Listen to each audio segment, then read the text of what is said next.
আসসালামু আলাইকুম everyone, welcome to my channel art and craft by Al Radia. আজকে আমি আপনাদের সাথে শেয়ার করব বাসায় আমি কীভাবে ন্যাচারাল ডায়ের মাধ্যমে একটা অলিভ কালার আনবো।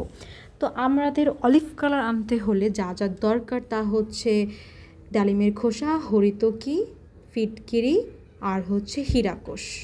এই ডাইটা করার জন্য আমাদের মোট 3টা পাত্র লাগবে, যেটার মধ্যে প্রথম পাত্রতে আমি ডালিমের খোসা আর হরিতকিকে জাল দিব। এটা আমাদের সমপরিমাণে লাগবে, তাই আমি একটা পাত্রতে সমপরিমাণ নিয়ে নিলাম। 30 মিনিট এটাকে ভালো করে জাল করে নিব। অপর একটা পাত্রতে আমি গরম পানিতে ফিটকিরিটা দিয়ে আমার যে ফতুয়াটা আমি কালার করব সেটাকে আমি 20 মিনিট জাল করে নিব। এই হচ্ছে আমার ফতুয়াটা। এটা আমি 20 মিনিট জাল করে নেওয়ার পর পানিটাকে ঝরতে দিব। পানিটাকে ঝরানোর জন্য 5 থেকে 10 মিনিটের মতো রেস্ট করতে দিলে এটা পানিটা মোটামুটি ঝরে যায়। তারপর আমি এই ফতুয়াটাকে এখন আমি এটাকে ডালিমের খোসার হরিতকির পাত্রে জাল দিয়ে এটাকে আবার 10 মিনিটের জন্য রেস্ট করতে দিব। 20 মিনিট জাল দিয়ে 10 মিনিটের জন্য রেস্ট করতে দিব।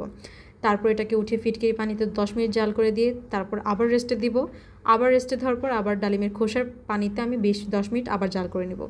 সব শেষে হীরাকোষকে ভালোভাবে জাল করে নেওয়ার পর এটার মধ্যে 5 মিনিট ডুবিয়ে রাখতে হবে ফতুয়াটাকে। তারপর এই হচ্ছে আমার ফতুয়ার রেজাল্ট। এটা কাপড়টা শুকানোর পর আমি দেখাচ্ছি। আমি রাতের বেলা এটাকে ফ্যানের নিচে শুকাতে দিয়েছি। তারপর এই তো রেজাল্ট আমার ফতুয়ার। যদি কেউ কোনো কনফিউশনে থাকেন বা কিছু জানতে চান তো কমেন্টে জানাবেন, আর কেমন হয়েছে জানাবেন। অবশ্যই কাপড়টাকে সারাক্ষণ নাড়তে হয়, না হলে এই ছোপ ছোপ দাগগুলো পড়ে যায়। ন্যাচারালি সাধারণত এরকমই হয়। আল্লাহ হাফেজ।